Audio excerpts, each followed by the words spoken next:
trabajo que ha realizado con nosotros. Bien, voy a hacer ahora la presentación rápida de la ingeniera Magalí Virginia Naviallo Cavado, quien es nuestra primera expositora.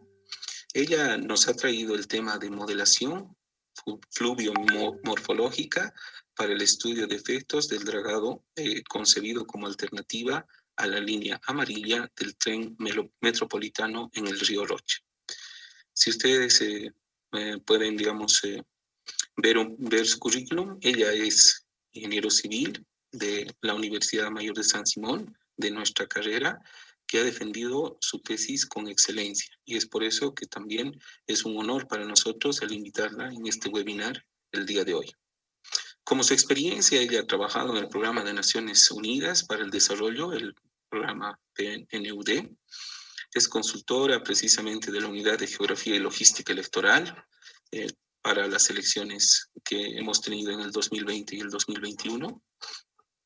Ella ha sido parte del Laboratorio de Hidráulica de la UNS como tesista investigadora, realizando ese proyecto de grado, y ella es ingeniero consultor precisamente en la empresa constructora Axis Const SRL, ¿no? Y ha hecho uso de la herramienta Delft 3D, ¿no? Que es un software muy reconocido precisamente en el manejo, ¿no? Entonces, yo quiero darle la más cordial bienvenida a nuestra ingeniera que va a presentar, va a abrir el webinar de hoy. Por favor, Magalí, adelante. Muy buenas noches a todos. Muchas gracias, ingeniero, por las palabras. Bueno, quiero agradecer al Laboratorio de Hidráulica por todo el apoyo que me han dado durante la elaboración de mi tesis. Ha sido de mucha ayuda profesionalmente, la verdad, por el hecho de que te abre mucho la mente y de que puedes lograr muchas cosas una vez que acabas una tesis de este calibre, ¿no? Sin más preámbulos, voy a empezar con mi presentación. Ahorita les comparto. Un momentito.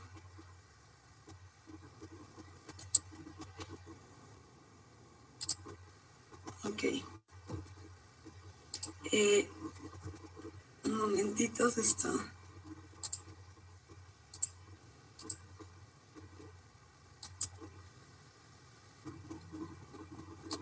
Ok.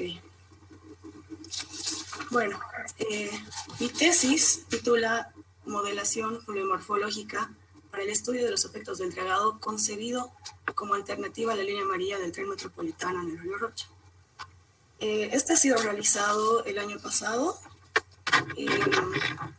y bueno, la razón por la que ha sido... Bueno, primero quiero mostrarles mi contenido. Primero voy a hacer una introducción de lo que es mi proyecto de grado, una ubicación de la zona del estudio, los objetivos, marco teórico para que vean un poco cómo es el programa y algunos aspectos conceptuales, la caracterización de la zona de estudio, seguidamente la implementación del modelo en la zona de estudio, la calibración del modelo, la aplicación del modelo hidrodinámico, aplicación del modelo morfológico y por último, conclusiones y recomendaciones. Como introducción, primeramente, ¿por qué se decide realizar un tren en Cochabamba? Es debido al debido alto crecimiento demográfico que hay en nuestra ciudad. Es necesario implementar nuevas formas de transporte masivo. Es por eso que una de las propuestas más relevantes realmente de estos tiempos es el tren metropolitano. La línea amarilla, a comparación de la línea verde y la línea roja, no cuenta con una vía antigua. Es por eso que hay tanto debate sobre por dónde debería pasar la línea amarilla. Una de las propuestas que Joca Molinari tiene es la de colocar la línea amarilla dentro del río, como se puede observar acá. ¿Esto por qué? Porque si se dan cuenta, el río Rocha pasa por todo el eje metropolitano de Cochabamba y sería una excelente opción. Empezando desde la estación central que está en la avenida Barrientos y 6 de agosto, sería por la calle Sajama y ahí ya entraría en lo que es el río, ¿no? Por el puente Huayna Cápac, si no estoy mal. Iría hasta el puente de la Caja de Caminos, o puente Senac, que le dicen, ¿no? Para implementar el tren metropolitano, se dio como alternativa a dragar el río. Esto debido a que la capacidad hidráulica va a ser afectada. Como se puede ver acá, estos son algunos planos que nos han facilitado los de Joca Molinari. La ubicación de la zona de estudio, como mostré hace rato, está desde el puente Huayna Cápac hasta el puente Senac. Acá se puede ver más o menos cómo es que se quiere implementar el tren. Aquí está, por ejemplo, el río y sería un muro, todo el río dragado, y por un costado pasaría el tren.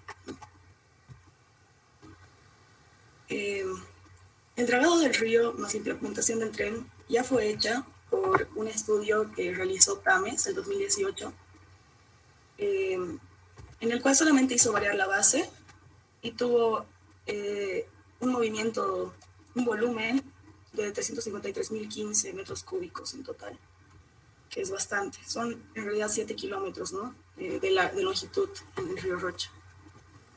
Como objetivo general tenemos el de evaluar la efectividad y tiempo de vida útil de los efectos del dragado propuesto para el río Rocha por medio de modelación numérica. Esto de la modelación numérica es muy importante porque hay dos formas de ver casos de inundaciones, y puede ser tanto numérico como físico, pero los modelos físicos son muy caros, entonces la mayoría de las personas siempre cuentan con modelos numéricos porque son mucho más, no son tan costosos y son fáciles de manipularlos, ¿no? Como objetivos específicos tenemos, uno, establecer las características fluviomorfológicas de la zona de estudio.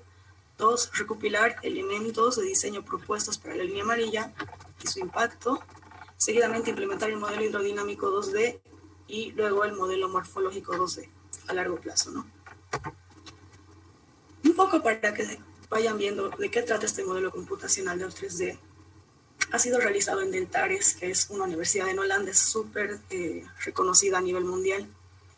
Del 3D permite al usuario simular la interacción del agua, sedimento y calidad de agua en tiempo y espacio.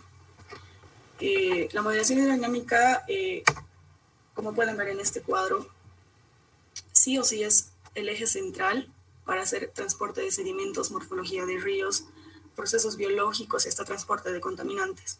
Una vez que tienes tu modelo hidrodinámico calibrado y listo, puedes utilizarlo para realizar estas otras variables, ¿no? ¿Qué ecuaciones utiliza este modelo? Utiliza la ecuación de momentum en dirección horizontal y la ecuación de continuidad. La forma en la que la resuelves mediante el método ADI, que esto lo pueden averiguar, es muy interesante, igual cómo resuelve este modelo, ¿no? Cómo va derivando y ese tipo de cosas. Además de eso, este modelo utiliza una malla que puede ser rectangular, ortogonal, curvilínea o esférica. En todos los modelos numéricos se utilizan mallas. Esto es porque, como pueden ver acá, en cada punto de intersección y en cada punto central se almacenan datos, ya sea de altura, de velocidad o de caudal. Y nos sirve esto como para ir almacenando por paso de tiempo, ¿no? Eso es lo lindo de este programa. La condición de estabilidad de Courant es una de las ecuaciones más importantes en el momento de hacer modelación numérica, porque esto te define la estabilidad que va a tener tu modelo. ¿Esto cómo funciona? Te tiene que dar un valor no más de 10 con esta fórmula, haciendo variar el delta t, que es el tiempo, el paso de tiempo, con la discretización de tu malla que mostré acá, ¿no? Mientras más pequeño sea el paso de tiempo, más pequeño es el número de Courant, ¿no? Y si aumentas las celdas, igual. Hay que ir jugando con eso, ¿no? Y aquí hay un esquema que me sirvió mucho, la verdad. Esto me indicó mi tutor, por ejemplo, de cómo seguir pasos para realizar una modelación numérica en ríos sobre todo. Claramente aquí si no te sirve el algoritmo de la calibración, vuelves a definir el problema, algo está mal desde el inicio, ¿no? Esto lo saqué de este libro que es Good Modeling Practice Handbook. Está en inglés, pero es muy didáctico. Se pueden guiar si es que les interesa este tema. Seguimos con la modelación numérica de la morfología de ríos. Yo he utilizado, si están en hidráulica, deben conocer a Van Rijn, la fórmula, la ecuación de Van Rijn, que es muy conocida. Utilicé porque mi D50 caía en este rango, entonces me cayó bien el Van Rijn. Vale aclarar que Van Rijn es la ecuación por defecto que viene con el programa del 3D, ¿no? Y seguidamente está esta otra ecuación que es muy interesante igual, es para la evolución del lecho. Esta se llama la ecuación de Exner. Igual es muy interesante meterse en lo que son estas ecuaciones. Como dato, como bonus, Exner era una ingeniera, en realidad era una mujer, y sería lindo que averigüen un poco, ¿no? No se conoce de ingenieras que saquen ecuaciones de este estilo. Esta ecuación es muy, muy valorada en lo que es morfología de ríos. Y por último, y casi lo más importante al usar el del 3D, es el factor de aceleración morfológica, o MORPHAC. Esto se utiliza para agrandar las escalas de tiempo. Al ser transporte de sedimentos tan complejo en cuanto a ecuaciones, es muy difícil simular, qué sé yo, a 5 o 10 años. Es por eso que en este programa han utilizado este factor de aceleración morfológica para alivianar eso, ¿no? O sea, que realmente se pueda realizar a 5 años, a 10 años, porque eso es lo que queremos ver en realidad, ¿no? En la mayoría de estas simulaciones que hacemos, ¿no? Seguimos con la caracterización de la zona de estudio. Los coeficientes de Manning, como pueden ver, han sido realizados igual por TAMES en 2018. Esto fue hecho en ArcGIS. Como pueden ver, aquí se ve, ¿no? Esta es la parte del puente de Calacala, más o menos. Se ve lo que es la pista, las aceras, ¿no? El árbol, los ríos. Y estos son los coeficientes de Manning que se han utilizado para cada tipo de suelo, ¿no? Cada rugosidad. Y acá se ve cómo se implementa en el programa. Es así como se ve ya implementado en el programa del 3D. Acá estamos con mis compañeros de laboratorio. De hecho, aquí está Kevin igual, aforando. La topografía ha sido obtenida mediante un levantamiento fotogramétrico. Esto ha sido igual gracias a Joca Molinari, que nos ha facilitado estos datos. Tenía una resolución de 0.5 por 0.5, era muy bueno.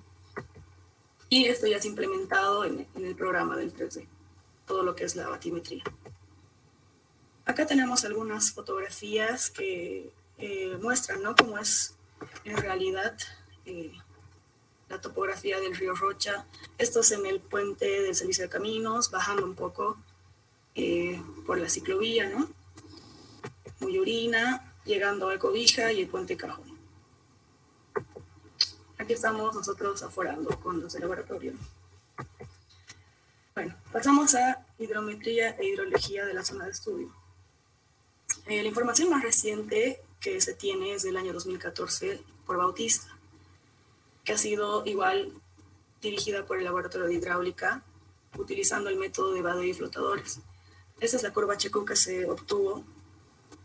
Y esta información yo la utilicé aguas abajo en mi modelo. Voy a indicar después. Próximamente están los hidrogramas de crecida, los cuales han sido recolectados en 2014 igual por un datascope que está en el puente Cajón, que mide cada 15 minutos, ¿no?, el nivel del agua. Pero posteriormente, el ingeniero Montenegro del 2018 ha hecho un estudio hidrológico de esto igualmente realizado por el laboratorio de hidráulica, en el cual se ven tiempos de retornos desde los 10 hasta los 300 años. Esto es una información muy valiosa para el río Rocha realmente. En el caso de sedimentos, me costó mucho encontrar información del río Rocha y la verdad a mí me apena mucho, siendo que el río Rocha es de vital importancia para Cochabamba. No hay estudios de caudales sólidos, de transporte de sedimentos, nada. Entonces he intentado escarbar de todos los lugares que he encontrado. El único documento que hay en la universidad era de Urquieta del 2003, que posteriormente les voy a explicar cuán errados están un poco estos datos, también igual por, miren de qué años eran, ¿no? Después conseguí, me facilitaron gracias a convenios que hubieron, un documento de CEMAPA, que conjuntamente con la Católica, y datos sólidos totales del Centro de Aguas y Saneamiento, ¿no? De la Universidad de San Simón. Acá tenemos una gráfica que es caudal líquido versus caudal sólido de los tres datos de acá. Como se puede evidenciar, los datos de Urquieta están totalmente fuera del rango, ¿no? Por ejemplo, datos de CASA y datos de CEMAPA están muy, muy similares comparando al de Urquieta. Esto posteriormente me trajo algunos problemas, les voy a indicar después cómo los resolví. La implementación del modelo en la zona de estudio. Acá ya vamos a ir a lo que es el programa. Se implementa una malla numérica en la cual se intenta seguir, ¿no?, lo que es el modelo del río. Acá se puede ver, ¿no? Esta es la parte del Cristo, digamos. Vas bajando Muyurina, Calacala y hasta lo que es el aeropuerto, ¿no? Se utilizaron 2.496 celdas en total, con una resolución de 0.5 por 0.5. Y bueno, el objetivo principal de esto es reproducir de una manera coherente, ¿no? Acá se puede ver además, como con un zoom, cómo se ven, ¿no?, las celdas. Seguidamente se implementa la topografía y luego lo que son las condiciones iniciales. En mi caso, utilicé un inicio en frío, en el cual mi velocidad era 0. Y esto es para que el modelo como que no explote, digamos, ¿no? Siempre se le dan condiciones para que el modelo pueda empezar con flujo, con velocidad y todas esas cosas, dependiendo igual del caso. Como condición de borde, fueron introducidos aguas arriba, los hidrogramas que mostré del ingeniero Montenegro para los diferentes tiempos de retorno. Y seguidamente el borde de aguas abajo puse la curva QH que les mostré igual. Los puntos y secciones de control los puse sobre todo en los puentes, que es en el puente Senac, puente Muyurina, puente Recoleta, puente Cobija, puente Quillacoyo, puente Huayna Capa, puente Quilman, seguidamente del puente Cajón, ¿no? Para la calibración del modelo, esta es una de las partes más fuertes. Utilicé el estudio de Urquieta. Los parámetros físicos fueron estos, los que puse en el programa del 3D.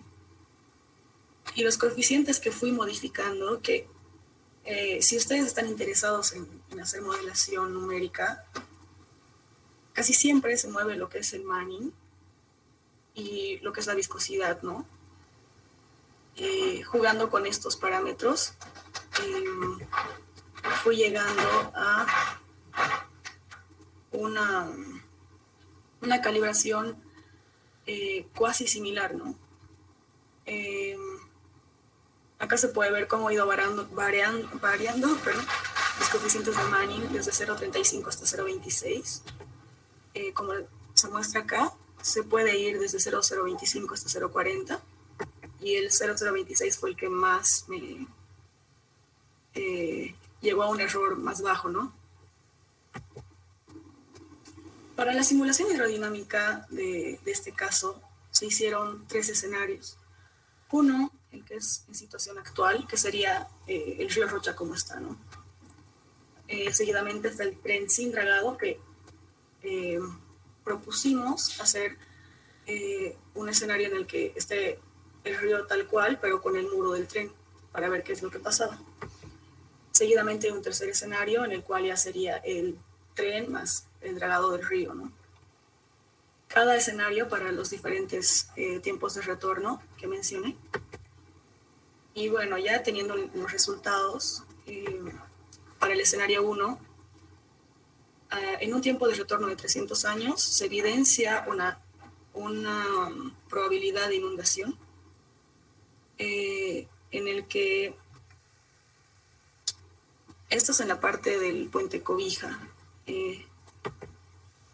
Acá se puede evidenciar de manera más sencilla cómo inundaría esa zona, ¿no? del puente Cobija. Eso sería en el escenario 1, ¿no? Pasando al escenario 2, que es el tren sin dragado del río. Acá se puede evidenciar que tuve que cambiar la malla, he discretizado la parte del tren, y bueno, igual la topografía, como pueden ver, acá está tal cual el río, pero ya se evidencia lo que es el muro y el tren, ¿no? Acá se puede ver en zoom cómo se implementa en el programa, ¿no? Ya en un análisis de resultados, en un tiempo de retorno de 300 años, se evidencia que sin dragar sí se inundaría una parte del muro, ¿no? Habría riesgo de inundación. Y lo interesante es que ya no es en este lado como en el escenario 1, sino se va al otro. Y aquí se puede evidenciar qué es lo que pasa cuando existen este tipo de reducción de la capacidad hidráulica, ¿no? De un río. O sea, realmente sí afecta. Acá se puede ver, por ejemplo, igual las velocidades, ¿no? Cómo es que van en el modelo. Y por último, en el escenario de modelación ya con la presencia del dragado, se puede evidenciar cómo está dragado el río y el tren. Igual, en un tiempo de retorno de 300 años, en el puente Quillacollo se evidencia una inundación, ¿no? Prácticamente, si ven acá, se inunda toda la parte del tren. Si no se hiciera el correspondiente dragado, ¿no? Acá tenemos como una comparación de los tres, ¿no? El primer escenario, el segundo escenario y el tercer escenario. Vale aclarar que para llegar a estos resultados no ha sido un trabajo muy fácil. La calibración me tomó como 4 meses y hacer correr cada escenario y cambiar la malla, la batimetría, me tomó como 7, 8 meses. O sea, ha sido bastante el trabajo. Además de eso, que para que un modelo hidrodinámico de esta magnitud corra, debes tener sí o sí una workstation o una computadora muy buena para que puedan correr. Por ejemplo, estos han corrido de 5 a 7 días, o sea, sin parar. Entonces son resultados que cuestan obtener, la verdad. No es muy sencillo. Pasando a la simulación morfológica, como mencioné antes, una vez que tú obtienes tu modelación hidrodinámica, ya puedes pasar a simular morfológicamente, o ya sea contaminantes, ese tipo de cosas. Bueno, igual utilicé dos escenarios, uno que es el dragado sin el tren y otro que es el tren más el dragado, ¿no? En el análisis de transporte de sedimentos, los caudales promedios anuales que utilicé fueron estos. Igualmente, aguas arriba, en vez de colocar lo que es un hidrograma, coloqué un sedimentograma. Y aguas abajo no coloqué nada. Los parámetros físicos y numéricos que he utilizado son estos. Acá ya se puede observar lo que es la densidad específica, la densidad del sedimento, el D50, ¿no? Y el MORPHAC, que les expliqué anteriormente, que es para acelerar, ¿no? Las corridas. Y bueno, esto es una tabla de justamente lo que es el sedimentograma, ¿no? Que se realizó. Estas son fotos que realizó JOCA para sacar el D50. ¿Qué tipo de suelo? El suelo es no cohesivo, por si acaso. Bueno, seguimos con el análisis de transporte de sedimentos en el río Rocha. Acá les voy a ir explicando un poco cómo fue que ha impactado los datos de Urquieta. Voy a ir mostrando una sensibilidad de todos estos datos, ¿no? Por ejemplo, hice correr con los datos de Urquieta, tal cual, y se obtuvo en un año una erosión de 2 metros, que es casi imposible. Igualmente erosiones de 1 metro, entonces esto nos llamó totalmente la atención. Es por eso que junto con mi tutor y mis docentes de taller y todo, decidimos hacer un análisis de sensibilidad en el cual, con datos de laboratorio de otros ríos del Pilcomayo y de Espejos, fuimos viendo cómo es que varía la sedimentación de nuestro río Rocha con otros ríos. Obviamente con el río Pilcomayo es sumamente la diferencia, porque el río Pilcomayo es el que más transporta sedimentos en toda Bolivia. Este es el río Espejos, igualmente está un poco separado. Estos sí son ríos que se asemejan un poco, ¿no? a nuestro río. Igual se puede evidenciar que estamos muy por abajo, ¿no? Nuestro río es casi, o sea, prácticamente no es de esa magnitud, ¿no? Comparando con estos otros ríos. Aquí haciendo una gráfica de relación de caudal sólido versus caudal líquido, podemos evidenciar que el río Rocha está muy por debajo, ¿no? Y bueno, se llegó a la conclusión de que para realizar un análisis a futuro de vida útil del dragado, era necesario bajar el porcentaje del sedimento de Urquieta, de los datos de Urquieta, en un 10 a 2.5%, ¿no? Para este estudio, hice correr un año, con 10, con 5 y 2.5% de sedimento, en el cual vimos que el que mejor se comportaba era el del 5%, ¿no? Y ya con ese parámetro, pasé a realizar lo que son las simulaciones ya, ¿no? En un periodo de 5 años, qué es lo que pasaría con el sedimento, ¿no? O sea, si es que se va a erosionar o se va a sedimentar mucho. Acá podemos ver a los 5, a los 3 y a los 1.5 años cómo va evolucionando, ¿no? Obviamente a los 5 años se evidencia, ¿no? Que ya se debería hacer un dragado. Este es el lecho normal y el lecho original, ¿no? Después tenemos el comportamiento morfológico para un año en el puente Moyorina.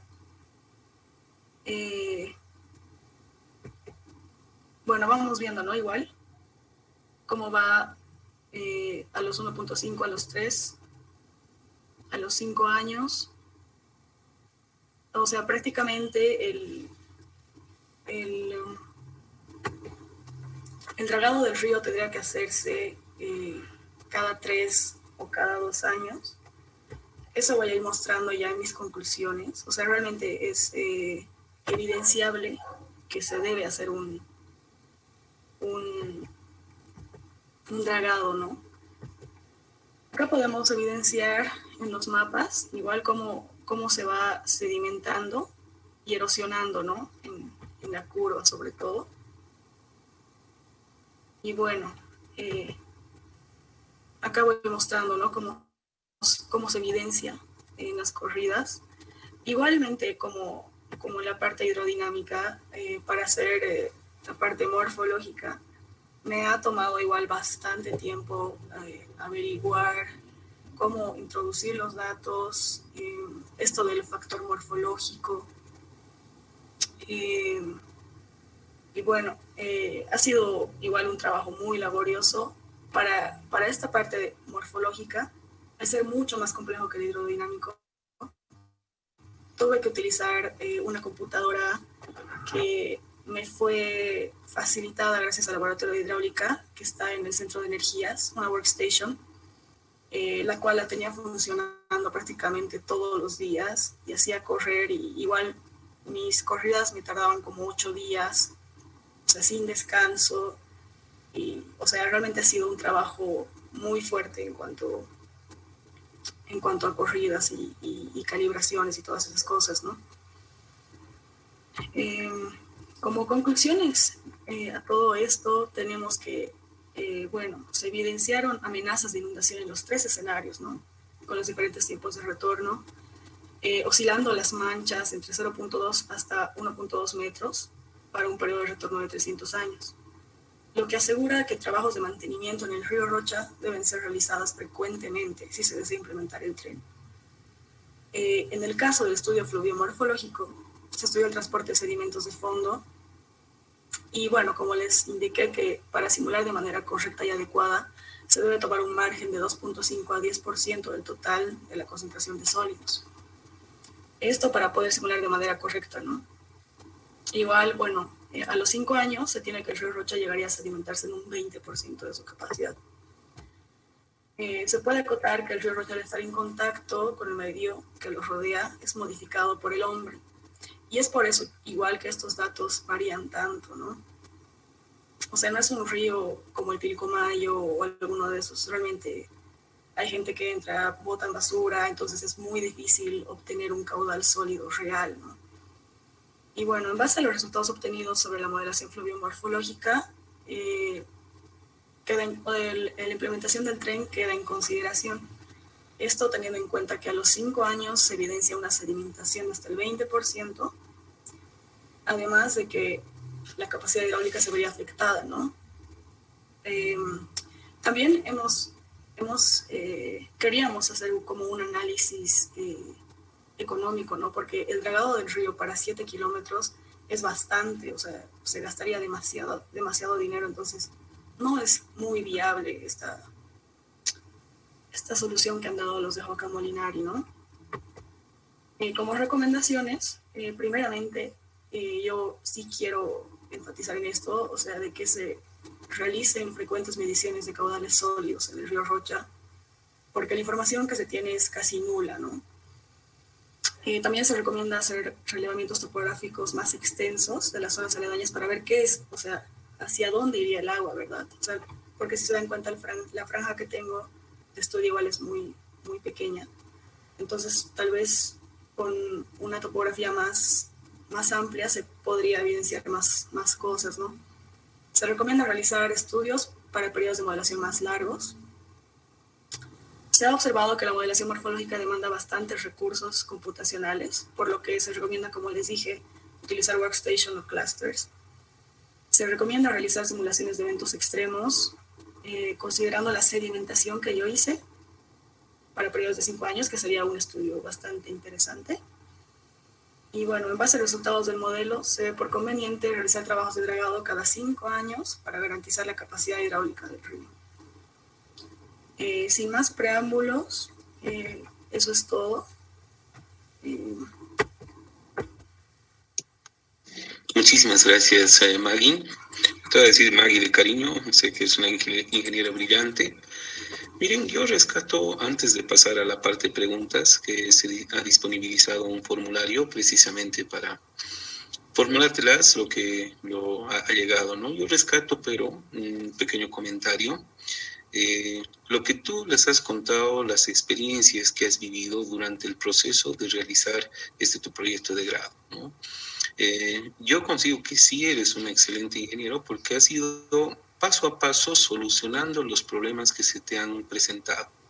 Hay cosas que el ingeniero no sabe, y lleva un tiempo, como tú lo dices, el poder desmenuzar el problema y ver cómo va a atacar cada día nuevamente ese problema que está encarando. Celebro mucho que hayas abordado un problema de interés regional y que no sea simplemente una cosa teórica, ¿no? Tú has querido responder y has dado específicamente algo que debemos lograr inclusive en etapas de doctorado. ¿Por qué? Porque el problema se tiene desde el inicio. Yo consigo que el problema estuvo muy bien definido.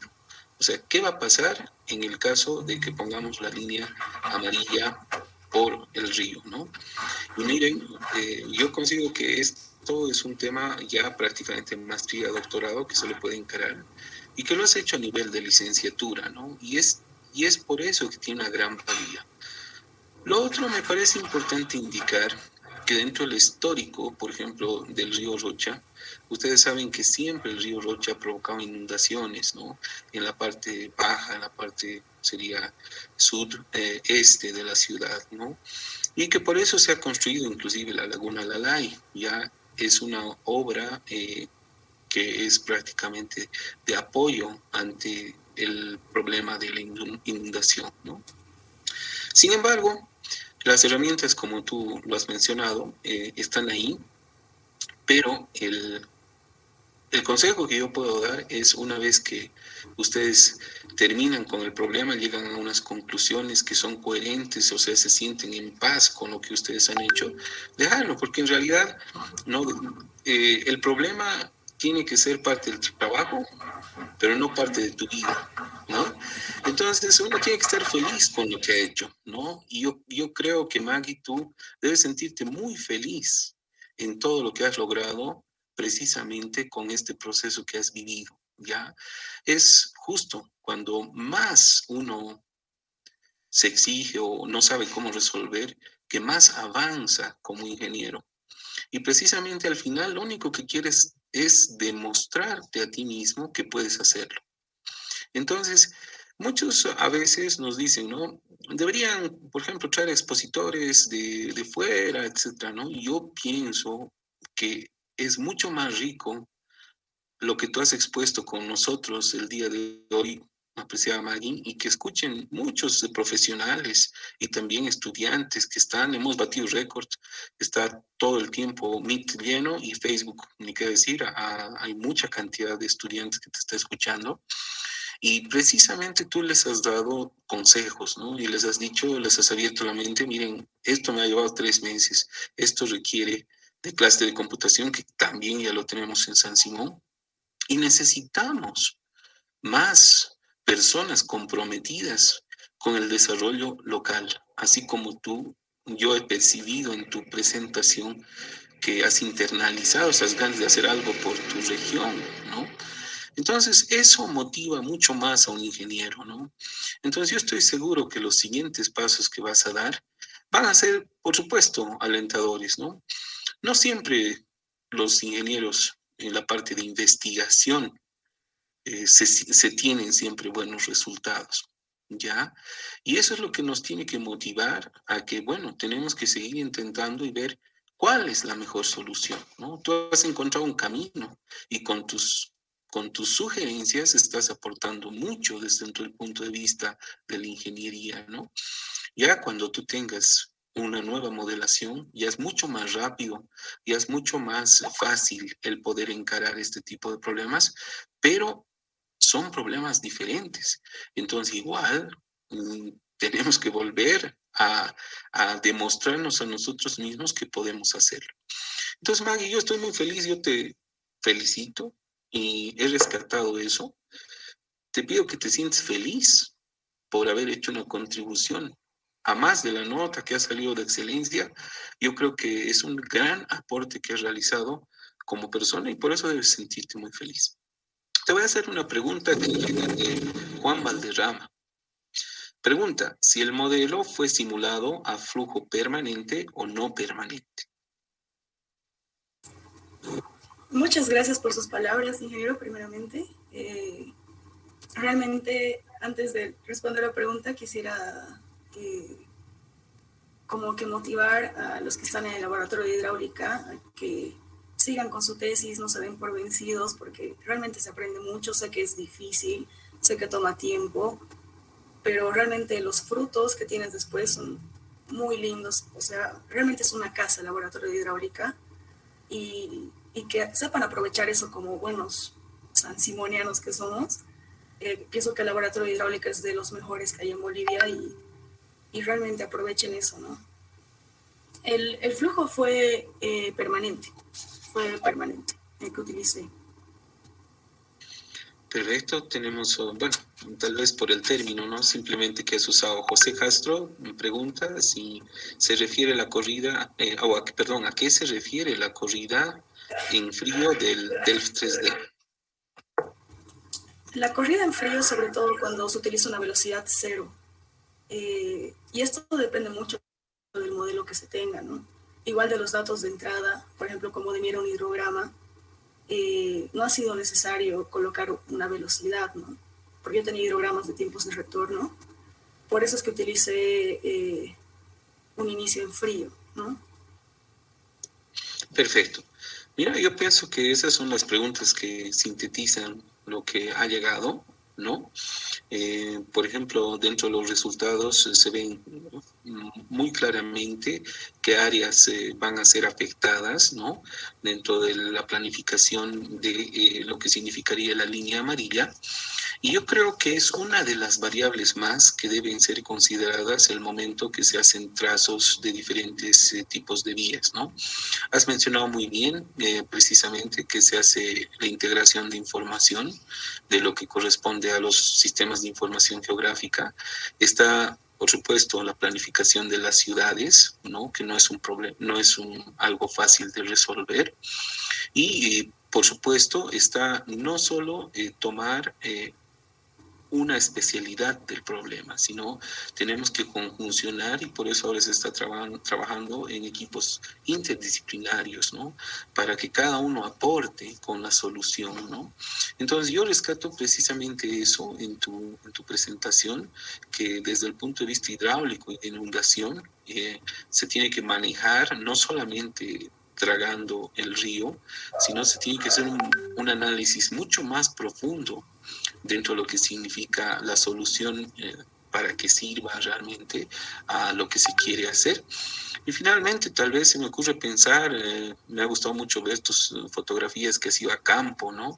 El relevar el trabajo que hacen en laboratorio, tanto de tesistas como es tu caso, como de auxiliares y todos los que nos acompañan, que precisamente ahora en la pandemia un poquito hemos bajado, pero siempre hemos tenido muchísimo trabajo de campo, y en el que ustedes nos han acompañado y están perfectamente cualificados para hacer tanto el trabajo de campo como también el trabajo de gabinete, como lo has mostrado.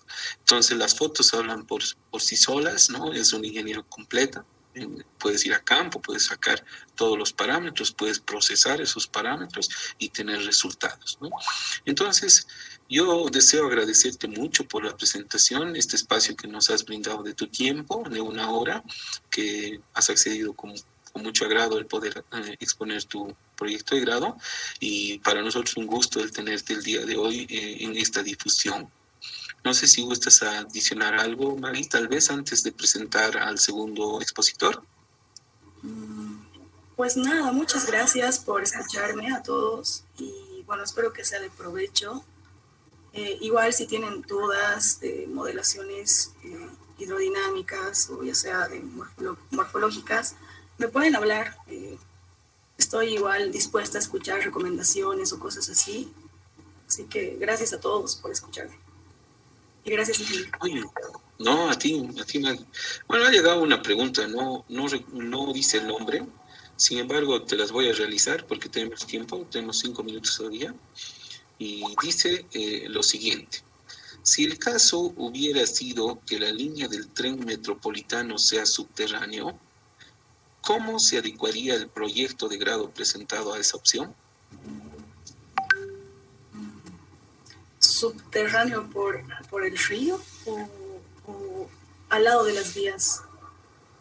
Claro, hay que pensar que bueno, ya serían los sistemas que se tienen de subterráneos, ¿no? Las grandes ciudades. Pero también tenemos que pensar que, bueno, a partir de eso tiene que hacerse un manejo muy adecuado, ¿no? Precisamente de inundaciones en la ciudad, ¿no?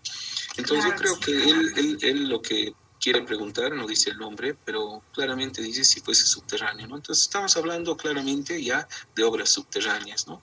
En las que, bueno, tienen sus características propias de hacer los túneles correspondientes, toda la infraestructura necesaria para que pueda correr una ciudad bajo otra ciudad, ¿no?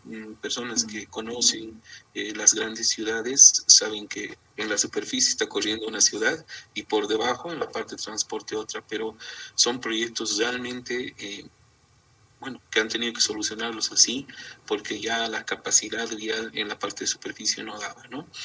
Por supuesto, no estaría recomendable que sea un, uh, un tren a lo largo del curso del río, ¿no? Es muy costoso. Si dragar solamente es costoso, entonces hacerlo subterráneo sería muchísimo más costoso, ¿no? Sin embargo, pues los desafíos están ahí. Desde el punto de vista ingenieril he visto que todo es posible, ¿no? Pero definitivamente es costoso, ¿no? Entonces ahí entran los otros parámetros que decíamos. Muy bien, vamos con la siguiente pregunta. Dice, ¿es posible la automatización de procesos en el programa que usaste?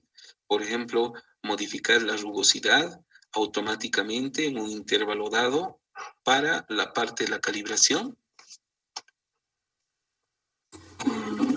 Se refiere a que mientras está corriendo el programa quiera modificar el manual, algo así. Sí, o sea, son los parámetros de ingreso, ¿no? Te pregunta de poder, digamos, modificar parámetros para tu modelación, ¿no? José Luis Mendoza Mamani. Claro, sí, sí. De hecho, se puede modificar hasta la topografía, todo lo que ustedes quieran. Por ejemplo, para calibrar mi modelo, yo sí he tenido que modificar mi manual.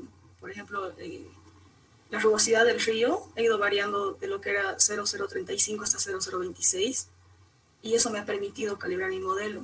Ahora, para cambiar esos valores, es necesario, ¿no? Saber utilizar bien lo que es el programa en su interfaz gráfica, que te, es, es muy de fácil acceso, ¿no? Es muy difícil, solamente es prácticamente como hacer polígonos y modificar ahí los valores, ¿no? Nada más. Sí se puede. Es un programa muy lindo. Yo, si quisieran hacer modelaciones hidrodinámicas, se los aconsejo. Es bastante complejo a comparación del HEC-RAS, pero pienso que es muy, muy bonito, muy enriquecedor. Bien, muchas gracias, Maggie. Te agradecemos nuevamente por la exposición y contarnos no solo tus experiencias, sino ya tus resultados y precisamente el aporte que vemos en ti es esa transferencia de conocimiento, que también es muy noble, ¿no? De tu parte, porque realmente has hecho ya bastante trabajo en el laboratorio y el compartirlo con alguien es noble de tu parte. Muchas gracias, Maggie. Nuevamente de parte del laboratorio y el mío propio. Muy bien. Gracias a ustedes y gracias a todos. Gracias, Maggie. Pues vamos a dar paso ahora. Lo voy a empezar a presentar al ingeniero Kevin Denis Villarroel Coca. Él, igual que Maggie, ha sido auxiliar de laboratorio. He tenido la oportunidad, el gusto de trabajar con él cuando él era auxiliar también y ahora es ingeniero, ¿no? Entonces, una persona bastante tenaz, bastante dedicada al trabajo, tanto de campo como también de gabinete, ¿no? Él es ingeniero civil de la Universidad Mayor de San Simón y tiene un diplomado en el diseño, residencia y supervisión de obras hidráulicas, ¿no? En el Instituto CERSA, SRL.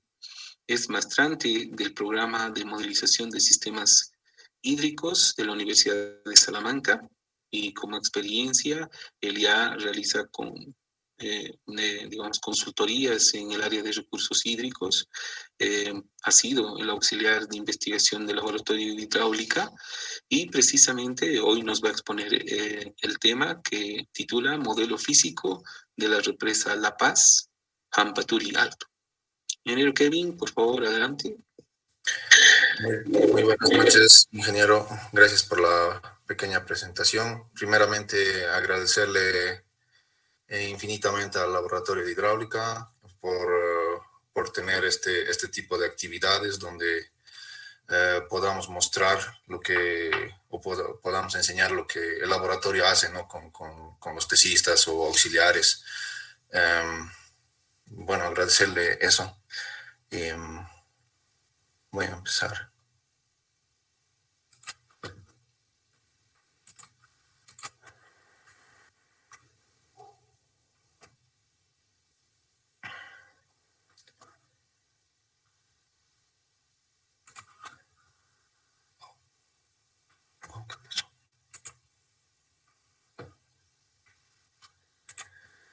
Bueno, el tema que voy a exponer es de mi tesis, es modelo físico de la represa La Paz, Hampaturi Alto. Bueno, esto yo lo hice en compañía de uno de mis compañeros de carrera, que es Wilson Mamani, que no sé si me estará viendo, pero un saludo de todas formas. Bueno, un poquito hablar sobre lo que es modelación física. Tal vez muchos no saben o no entienden qué es modelación física. Bueno, es en simples palabras, una modelación física es la representación de la realidad a menor escala. ¿Entienden? Entonces, eso se entendería por modelación física. Bueno, la represa en sí, que fue objeto de este estudio, está emplazada en el departamento de La Paz, en estas coordenadas. Tal vez si alguno tiene curiosidad de averiguar si es que de verdad existe la represa, ahora mismo está en funcionamiento gracias a los cambios que llegamos como conclusión de esta tesis. Y bueno, como justificación de esta tesis, pues, como saben, en La Paz, debido a la topografía, hay sectores que es de muy difícil acceso, digamos, para servicios básicos, como por ejemplo agua potable. Y esta es la razón de ser de esta tesis, en sí de la presa, cuya finalidad es de abastecer de agua potable al sector de Pampajasi, en La Paz. Bueno, como objetivo general teníamos contar con información hidráulica del diseño de las obras de disipación de energía y del agua desbordante por encima del vertedero en el modelo físico. Nos dieron como datos de partida unos caudales que le decían decamilenarios, para el cual teníamos que testear las obras hidráulicas, principalmente los pozos de disipación de energía. Como objetivo específico, disponer de un modelo físico de lecho fijo, sin distorsión, a escala reducida de 1 a 20. Muy bien, aquí, ¿qué quiero decir? ¿Qué quieren decir cuando se menciona lecho fijo? Que el lecho no es movible, o sea, que es, por decir, de concreto, no tiene esa cualidad de que es movible con la velocidad del agua, ni nada de eso. Y sin distorsión quiere decir que la escala va a ser la misma en dirección X, en dirección Y, en dirección Z. ¿Entienden? O sea, si voy a utilizar una escala de 1 a 20 en X, voy a utilizar una escala 1 a 20 en Y, una escala 1 a 20 en todo lo que refiere a la geometría. Bueno, contar con un programa de pruebas y registro de variables. realizar pruebas en un escenario crítico óptimo que evalúe el desempeño del vertedero, las obras de disipación de energía y algunas obras civiles identificadas en el presente proyecto. Obtener información del desempeño hidráulico de las pozas de amortiguación y sus obras. Bueno, aquí vemos un poquito tal vez de la planificación, de cómo fue concebido, por decirlo así, que fuera emplazado este modelo físico dentro del laboratorio de hidráulica. No sé si alguno de ustedes tal vez lo haya visto, ahora no existe, pero este era un antiguo modelo físico igual que utilizaron en el laboratorio, y aquí se tenía un tanque aquietador. Aquí se ve una vista en planta de todo lo que era la presa hasta su salida, que era de un lecho rocoso. Y aquí podemos ver las pozas, estas eran unas gradas, otra poza, gradas, y sí, aquí podemos ver un perfil longitudinal de cómo estaba diseñado la presa y sus obras hidráulicas, ¿no?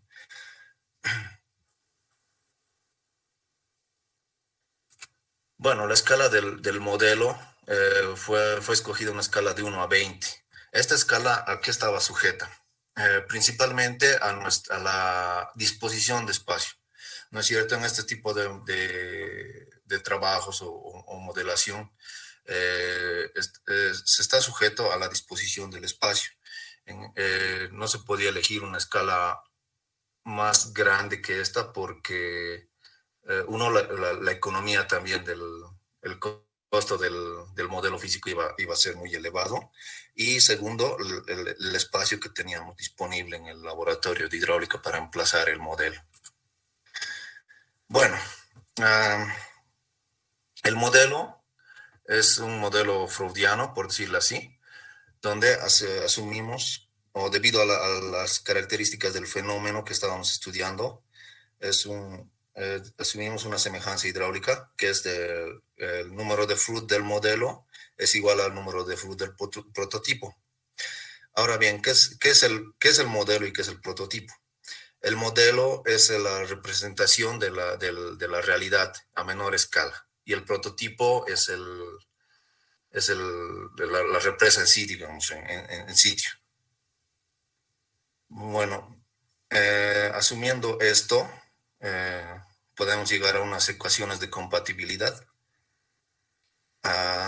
donde nos permite trabajar con mayor facilidad al momento de convertir, digamos, factores de escala del modelo al prototipo y viceversa. Estas ecuaciones se determinan a partir de la ecuación de Navier-Stokes. Y claro, asumiendo que, bueno, dependiendo de las características del fenómeno que se estudia, en este caso, las fuerzas de inercia, se relacionan las fuerzas de inercia con las de gravedad, es decir, velocidad y eso. Y llegamos como resultado a estas ecuaciones que nos permiten, como dije antes, trabajar con mayor facilidad. Aquí tenemos, por ejemplo, la densidad que no cambia en nada entre el modelo y el prototipo, y la viscosidad tampoco, porque estamos hablando del mismo fluido en sí, y entonces estas dos no cambiarían en nada, y el resto es con los valores que se ven en la tabla. Bueno, el caudal de diseño para el prototipo fue definido por INIPSA CGA o constructora Gandarillas. Era una asociación accidental que contactó al laboratorio para realizar la modelación de la represa. Y nos dio como dato el caudal de 35.3 metros cúbicos segundos, el cual sí o sí se tenía que realizar el estudio y la evaluación de las obras hidráulicas y de la geometría de toda la represa y sus obras hidráulicas. Bueno, aquí vemos una pequeña tablita donde vemos el caudal. El caudal de estudio era el de 35 metros segundo, pero para tener una mayor certeza de las obras hidráulicas y evaluarlas de mejor forma, se adoptó varios caudales, ya sean mayores o menores que el caudal decamilenario que fue dado por la asociación accidental. ¿No es cierto? Y aplicando las ecuaciones que vimos antes, se puede convertir de metros cúbicos segundo a litros segundo. Esto ya en el modelo. Bueno, el equipo que utilizamos, bueno, en el laboratorio se cuenta con unas bombas de 100 litros segundo, si no estoy mal, que fueron las que usamos, y un tanque de almacenamiento, el cual nos proveía de agua, por decirlo, de manera permanente durante las pruebas. Teníamos un medidor electromagnético de flujo, con el cual teníamos la certeza de que estuviéramos teniendo el caudal adecuado para el modelo. Teníamos limnímetros con los cuales medimos tirantes en secciones señaladas a lo largo del modelo. Gracias al laboratorio también teníamos al menos 2 tipos de molinetes. El molinete Swoffer, que lo utilizamos para medir velocidades, y el molinete Flowmet, que igual nos resultó de mucha más ayuda debido a que, como se puede ver aquí, tiene una hélice y tiene como un espacio que no nos deja, digamos, llegar hasta el fondo. Y en este caso, para algunos caudales, el tirante no era suficiente para sumergir todo el molinete o la hélice del molinete en el agua. Entonces, al ocurrir esto, estábamos produciendo un error, digámosle. Y por eso se eligió utilizar que nos daba la chance, por decirlo así, de medir tirantes más pequeños. Y bueno, utilizamos sensores ultrasónicos Parallax o con Arduino, que nos permitían realizar mediciones. Bueno, dependía de nosotros. Primeramente se realizó mediciones cada medio segundo y luego creo que se pasó a 1 segundo, y bueno, eso se podía programar nomás. Estos eran unos sensores ultrasónicos que nos daban la lectura de los tirantes de agua cada segundo. Y aquí está la placa del controlador Arduino, con lo cual pudimos manejar o realizar las mediciones y este era un programa que nos permitía, digamos, comunicarnos con los sensores y programar, digamos, según nuestra conveniencia. Bueno, ahora veremos lo que fue la construcción del modelo. Bueno, aquí tenemos una vista en planta de todo lo que es la presa, la caída, los cuencos amortiguadores y la salida de la presa. Y un perfil longitudinal, como ya vimos antes también.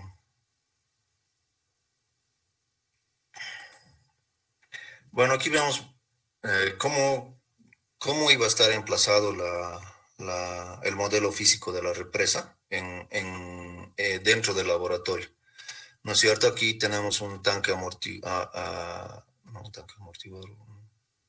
un tanque donde se almacenaba agua,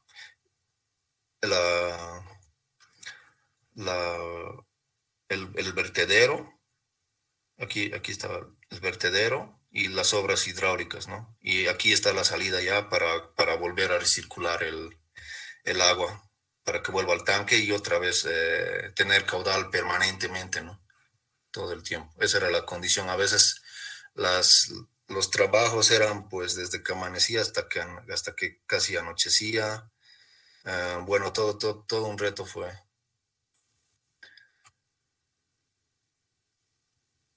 Y aquí tenemos ya lo que se pensaba en perfil longitudinal, del modelo físico. Elegimos poner un tanque disipador aquí arriba.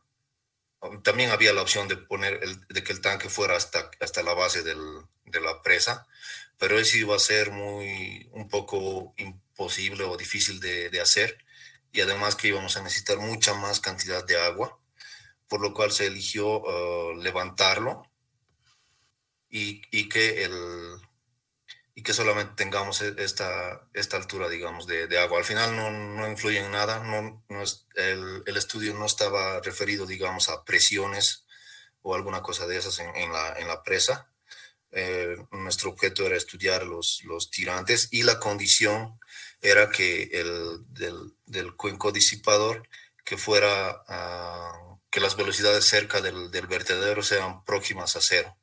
Es decir, teníamos que garantizar eso.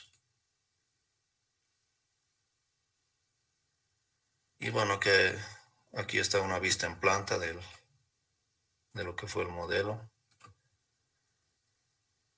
Unos cuantos cortes para más detalle del modelo físico.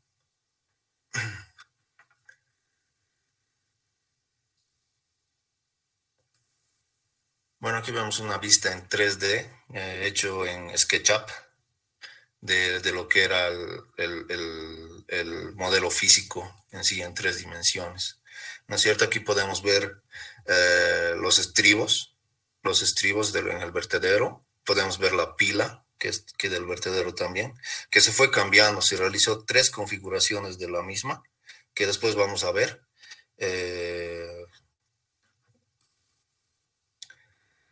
Y aquí podemos ver una vista más de lo que fue el modelo.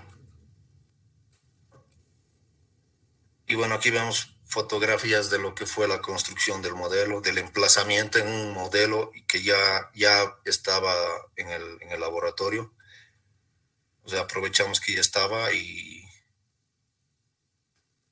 aquí vemos el cuerpo de la presa ya del modelo físico construido con los estribos. Aquí podemos ver los pozos disipadores, las gradas. Y bueno, aquí es la construcción del tanque de alimentación que dijimos antes, que utilizamos planchas de acero, perfiles y vidrios también templados, si no estoy mal. Y bueno, también estaba la parte de lo que fue la adaptación de las tuberías para que alimente justamente al tanque de alimentación, para que el agua llegue al tanque de alimentación. Y bueno, aquí vemos cómo se estaba instalando, por decirlo así, una disposición de la pila que se tenía previsto para el vertedero. Aquí vemos un control de los niveles que en modelación física es muy, muy importante, porque dependiendo de la escala, si varía, si por decir hay 1 milímetro de diferencia entre una esquina a otra, eso en el prototipo puede ser mucho. Entonces, por eso se realizó un control de los niveles antes de realizar las corridas con agua.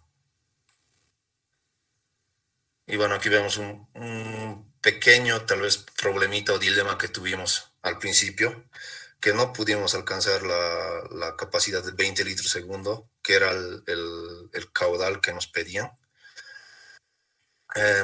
Esto debido a que no teníamos suficiente área, digamos, por decirlo así, para que llegue a ese caudal. Para eso se realizó se pensó en el armado de un cuerpo de tuberías en esta parte, con lo cual se pudo lograr los caudales que queríamos para el estudio.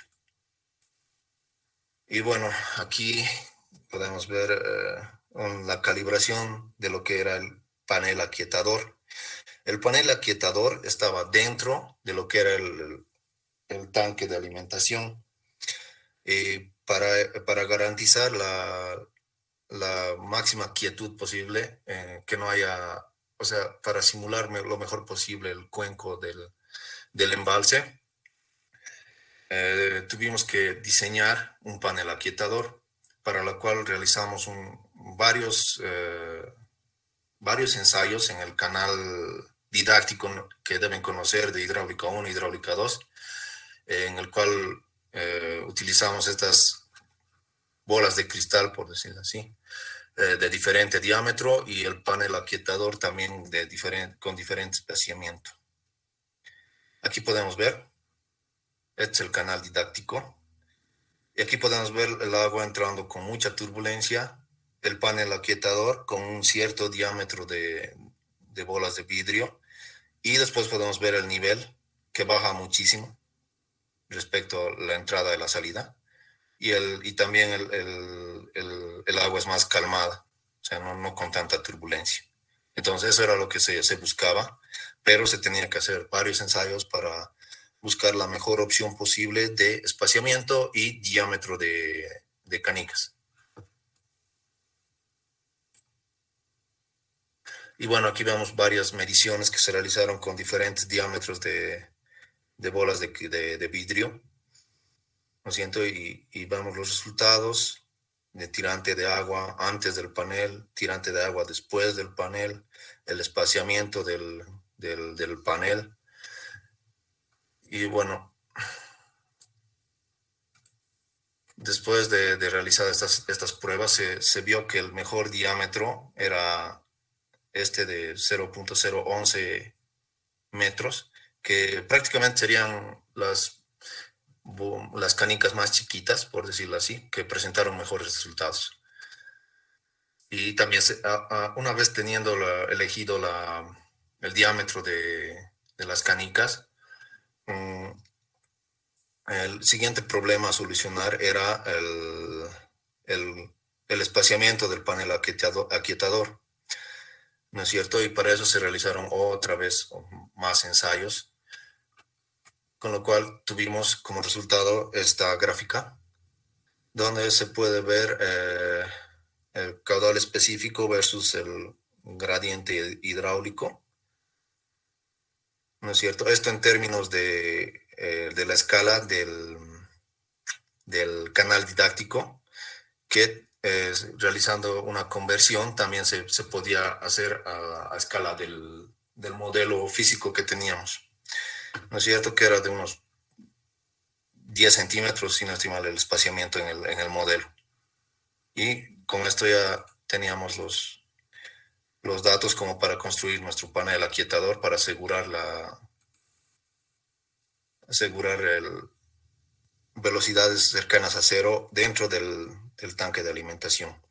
Y aquí podemos ver cómo se construyó, por decirlo así, el paso por paso del panel aquietador, y cómo se ensambló esto dentro del tanque de alimentación. Y se usaron las bolitas de cristal que mencioné antes, del diámetro que sacó mejores resultados. Y bueno, este es el armazón de PVC que armamos para incrementar el caudal dentro del tanque de alimentación. Aquí podemos verlo ya ensamblado todo, ¿no es cierto? Y con esto asegurábamos las velocidades cercanas a cero dentro del tanque de alimentación, y que los caudales llegaran a ser los que nosotros necesitábamos. Y bueno, aquí podemos ver cómo funcionaba el modelo y la disposición de algunos de los limnímetros para medición de tirantes. Y aquí debajo de los limnímetros se instaló los sensores ultrasónicos para medición de tirantes cada segundo. Aquí otra foto de cómo funcionaba el tanque de alimentación. Aquí están una foto del vertedero con una configuración de pila y estribos, y su respectivo travesaño donde iba instalado el limnímetro y el sensor ultrasónico para medición de tirantes. Aquí podemos ver una una imagen de todo el modelo físico ya en disposición y realizando mediciones.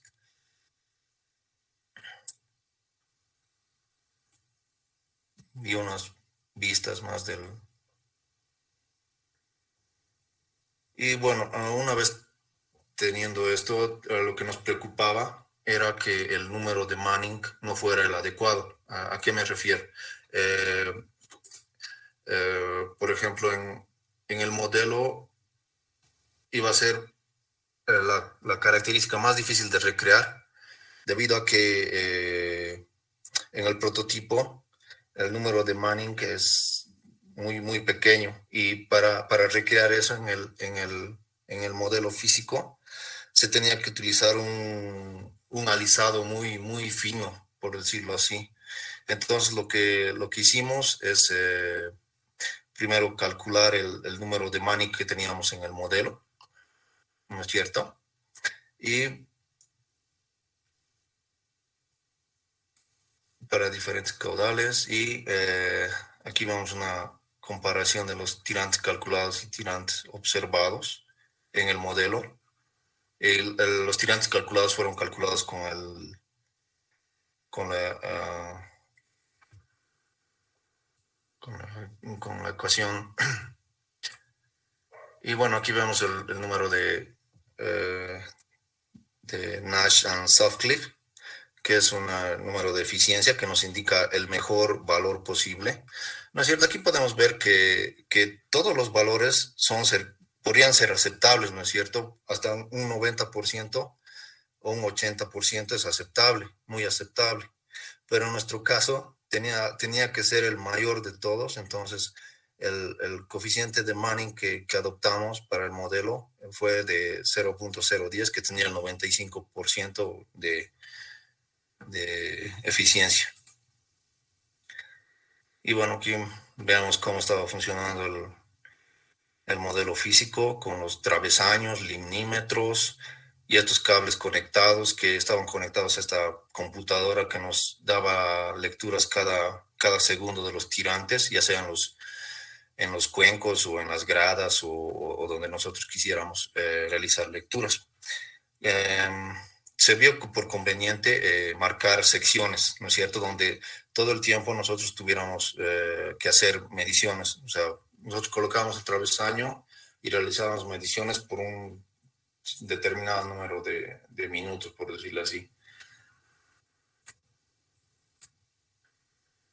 Bueno, los parámetros a ser medidos fueron velocidad y tirantes, que nos servirían para realizar la evaluación principalmente de las obras hidráulicas y dar recomendaciones acerca de cómo podrían mejorar o cómo se podría mejorar la eficiencia de las mismas. Y la identificación de las secciones de control, como pueden ver aquí marcado, ¿no es cierto? Y en cada sección se realizaban mediciones. Bueno, este es el esquema, más o menos, de cómo se realizó o cómo se pensaba en un principio realizar las mediciones, ¿no es cierto?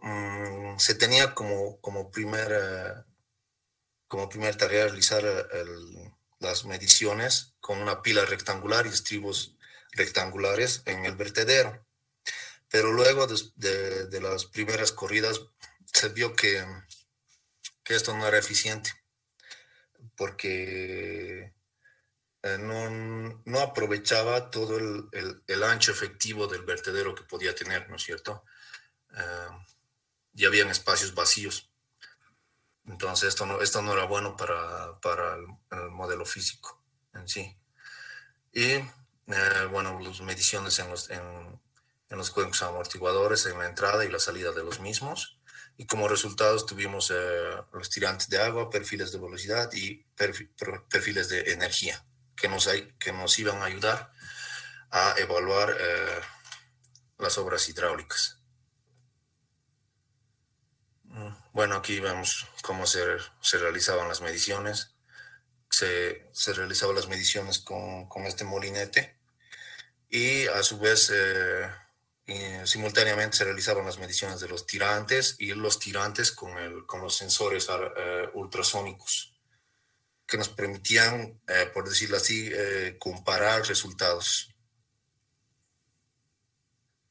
Aquí vamos a mediciones. Y bueno, como dije antes, se vio que la sección no era hidráulicamente efectiva debido a que no aprovechaba todo el ancho del vertedero. Entonces se procedió a redondear los estribos, a redondear los estribos y a cambiar la geometría de la pila que se tenía aquí, que en un comienzo era rectangular. ¿No es cierto? Aquí se puede ver con una pila redondeada en los dos lados cómo las líneas de flujo se comportaban de mejor manera, no habiendo mucho espacio vacío en los mismos, en el vertedero, que eso era lo que se buscaba. Y bueno, se procedió a modificar el esquema de las pruebas a realizarse en el modelo. Se realizaron pruebas primeramente con la pila rectangular, luego se procedió a realizar pruebas con la pila redondeada en ambos lados y con una pila hidrodinámica que le dijimos que era en un lado redondeado y en el otro era una forma más hidrodinámica que redondeada. Y también se realizó, como antes, la medición de las velocidades en la entrada y la salida de los cuencos de disipación, así como la velocidad en los mismos. Bueno, aquí podemos ver una pequeña muestra de todas las mediciones que se realizaron, ¿no es cierto? Los diferentes caudales y las diferentes configuraciones de pila, estribos y los cuencos. ¿No es cierto? Que al hacer las pruebas vimos que el tercer cuenco no era efectivo, debido a que podía presentar erosión en el mismo o desgaste del mismo, debido a las altas velocidades que después se les van a mostrar resultados, donde se ve notoriamente eso. Y bueno, aquí vemos algunas fotos de cómo se realizó, cómo era el modelo, cómo funcionaba, cómo estaba la disposición de todo. Y bueno, aquí podemos ver un poquito tal vez los sensores ultrasónicos que medían cada segundo el tirante de agua y también se medía con los limnímetros para corroborar principalmente resultados. Y bueno, una vez más la disposición del vertedero, las mediciones de velocidad. Y bueno, aquí tenemos los resultados, ¿no es cierto? Aquí podemos ver las secciones en las cuales se realizó las mediciones de tirantes con el sensor y limnímetro y las velocidades, que era lo que más nos interesaba para evaluar las obras hidráulicas.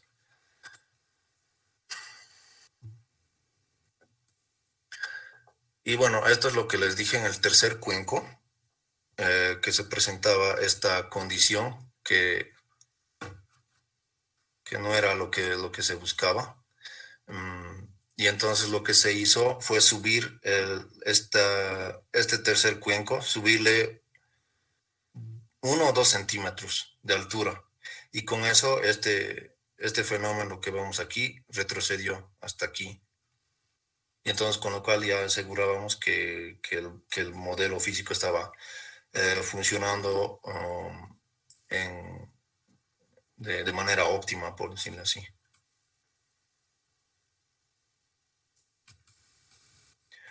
Y bueno, son disposición de los travesaños con todo el equipo, limnímetros, travesaños, sensores ultrasónicos, mediciones de velocidades en las gradas, en los cuencos. Y aquí podemos ver la calibración o la verificación de los caudales, ¿no es cierto? Esto se realizó principalmente para corroborar que el caudal que nos mostraba el tablero electrónico era de verdad el caudal real, con lo cual se realizó mediciones con los molinetes y con lo cual se verificó que los caudales sí eran realmente lo que nos mostraba el tablero electrónico.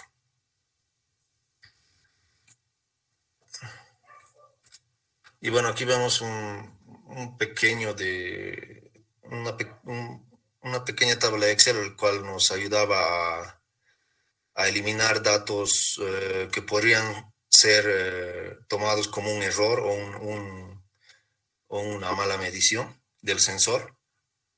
Esto principalmente porque teníamos un montón de datos para procesar, especialmente del sensor, porque medía cada segundo. Entonces imagínense, en 10 minutos de mediciones se hacía pues harto. Entonces se tenía que tener cuidado con esto, y para lo cual se diseñó esta hoja Excel, con lo cual podemos eliminar datos que podrían significar error.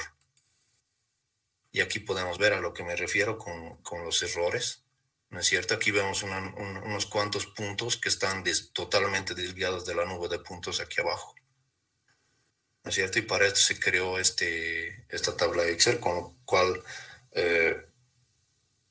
tuvimos certeza de que los datos eran totalmente válidos. Y bueno, aquí lo que les dije, realizamos también comparaciones entre las cotas medidas por el sensor y las cotas del limímetro, que como vemos aquí tienen una buena relación de 45 respecto a la línea de 45 grados.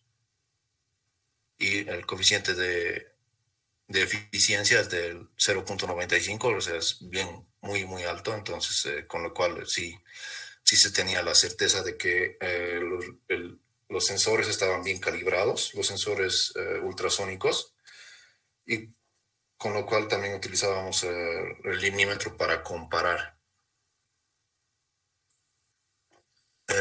Bueno, aquí vemos los resultados ya del vertedero, donde podemos ver, estas son las curvas de descarga del vertedero, con las tres diferentes opciones de pila rectangular, redondeada e hidrodinámica, donde se puede ver claramente que la pila rectangular es la menos eficiente, teniendo tirantes mayores, lo cual no se quiere por nada, no se quería por nada en el vertedero. Entonces, por lo cual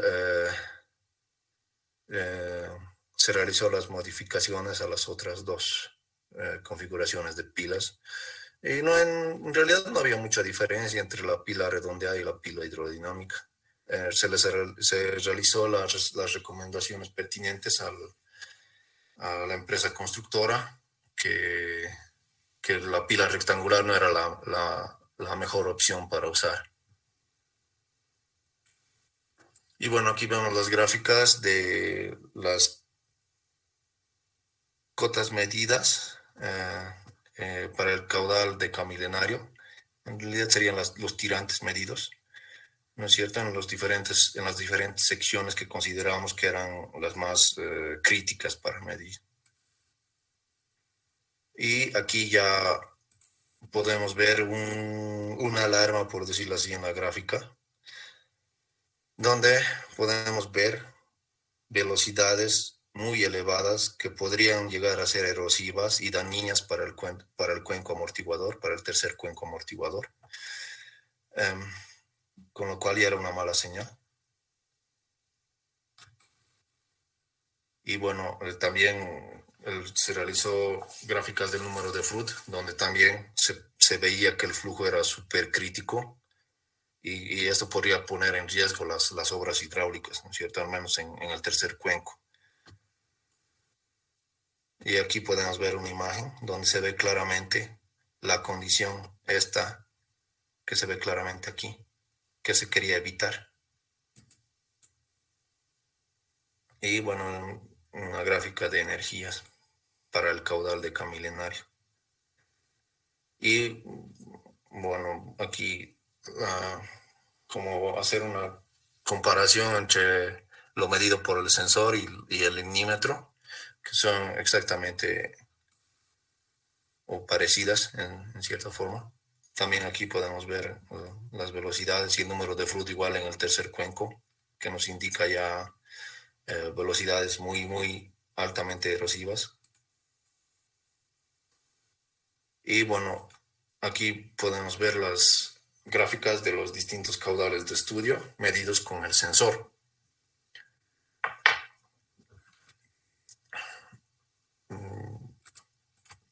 Y bueno, la gráfica de velocidades igualmente, como veíamos antes ya, se ve ya una alarma, ¿no es cierto? Que hay velocidades elevadas dentro del tercer cuenco para casi todos los caudales medidos. Entonces esto no era bueno. Y igualmente la gráfica de Froude, que nos da igual un pantallazo de lo que está pasando en el cuenco o en las obras hidráulicas. Y bueno, las gráficas medidas con el limímetro, de igual forma, nos muestran aquí en el tercer cuenco velocidades muy elevadas. Igualmente el número de Froude nos indica lo mismo. Y bueno, como pueden ver, no se dejó nada, prácticamente nada al azar en este modelo físico. Se trató de tener los datos más precisos para llegar a una conclusión efectiva. Y bueno, aquí vemos una gráfica comparativa del caudal decamilenario y con el tercer cuenco modificado. ¿A qué me refiero con el tercer cuenco modificado? Esta última gradita, se subió 1 o 2 centímetros. Y aquí vemos la diferencia. Las velocidades medidas con el cuenco modificado y sin modificar, ¿no es cierto? Se ve una gran diferencia respecto a una de la otra. Entonces, con lo cual se dio esa sugerencia a la empresa constructora y que tomó en cuenta también eso y realizó las modificaciones en su diseño para asegurar que el prototipo funcione de manera eficiente. ¿No es cierto? Aquí podemos ver el número de Froude también, que nos indica lo mismo, una gran reducción, solamente subiendo un par de centímetros de la altura de la grada del tercer cuenco.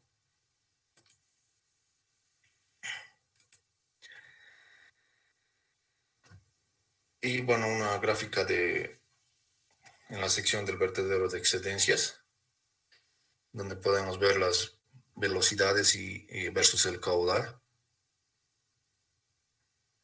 De igual manera, el número de Froude para las distintas configuraciones de pilas, para tomar una decisión de cuál es la mejor configuración, ¿no es cierto? En cuanto al número de Froude respecto al vertedero, se tenía que cumplir lo más, o sea, el número de Froude tenía que ser cercano a 1, tenía que cumplir la condición de flujo crítico, o sea, y para esto se realizaron estas gráficas donde podemos ver que la pila redondeada prácticamente es la mejor configuración que se podía recomendar. Y los gráficos de energía y bueno, un poquito de todo el funcionamiento, lo que fue el funcionamiento y las mediciones que realizamos dentro del modelo físico. Y bueno, este es el prototipo ya construido y funcionando con su vertedero de excedencias y con las recomendaciones realizadas a la empresa constructora de aumentar 2 centímetros la altura de la última grada, que en obra creo que era más o menos 1 metro de cemento en esta parte, lo cual para ellos no era mucho y aseguraba, digamos, la vida útil de las obras hidráulicas y del vertedero en sí. Bueno, las conclusiones que se llegó con este estudio es que el panel aquietador aseguró la condición de flujo que simule el vaso o cuenca de la presa. Se verificó también la eficiencia de los cuencos amortiguadores, teniendo como resultados que el primer y el segundo cuenco amortiguador eran eficientes al momento de disipar la energía. Y el tercer cuenco no resultó ser eficiente, por lo cual se recomendó subir la altura de la última grada. Y a su vez, las mediciones realizadas con los sensores ultrasónicos fueron validadas totalmente con las mediciones realizadas con el ignímetro para evaluar las obras hidráulicas del modelo físico.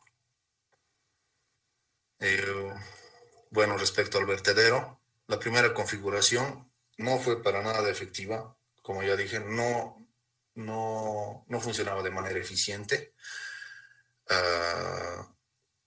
Ocasionaba un incremento en el espesor de la lámina vertiente en el vertedero y presentaba contracciones de flujo. Y esto no era recomendable porque ponía en riesgo las obras hidráulicas, principalmente en el vertedero, como ser la pila y los estribos. Y la configuración con estribos redondeados y la pila redondeada en ambos lados resultó ser muy efectiva, al igual que la configuración de pila hidrodinámica, ¿no es cierto? En los cuales vimos que el flujo o el tirante de agua en el vertedero mejoraba de manera considerable. Bueno, como recomendaciones, continuar con la investigación en el modelo físico y probar otras alternativas de mitigación de energía, como la implementación de dados disipadores, que en este estudio no se los tomó en cuenta, pero que se podría haber tomado en cuenta para otros estudios. Y se recomienda investigar y hacer pruebas para conocer el volumen del material que erosionaría el flujo a la salida de los cuencos de amortiguación. Esto, por decir, para una crecida decamilenaria, como nos dieron como dato. Aumentar la altura de la última grada del cuenco amortiguador para evitar la formación de resalto en el mismo. Y implementar otras alternativas de riprap a la salida de la fosa de amortiguación, o cambiar tal vez la rugosidad de los cuencos. O sea, en vez de tener un enlucido o tener cemento en los mismos, podrían ponerle tal vez rocas en el mismo para ralentizar, por decirlo así, las velocidades y los tirantes también en los mismos. Y bueno, realizar modelación matemática en softwares que tenga en cuenta las condiciones del modelo. ¿A qué me refiero? Que sean 3D. Actualmente no se cuenta con una mucha gama de softwares en los cuales se puede hacer flujo 3D. Yo conozco el Flow 3D, que no es de licencia abierta, por decirlo así. Tienen que comprar la licencia, y la licencia cuesta pues un montón de plata. Creo, no estoy muy seguro, pero es muy difícil conseguir. Y la versión que sí es abierta es de OpenFOAM, que sí nos da esa opción, ¿no? de que es libre, que puedes descargar, que puedes hacer. Pero lo malo en esto es que tienes que aprender a programar en OpenFOAM. O sea, tienes que darles las condiciones de borde, tienes que aprender a importar geometrías, y estos softwares no funcionan, no pueden funcionar de manera efectiva en cualquier laptop o computadora de escritorio. Se necesita una muy buena computadora con varios núcleos para que funcione de manera adecuada. Y bueno, eso sería todo. Muchísimas gracias por su atención. Muchísimas gracias, ingeniero Kevin Villarreal. Realmente Yo estoy muy feliz el día de hoy, ¿no? Porque las dos disertaciones que se están dando nos muestran muy claramente el trabajo que realizamos, ¿no? En el laboratorio, y especialmente encarado por personas como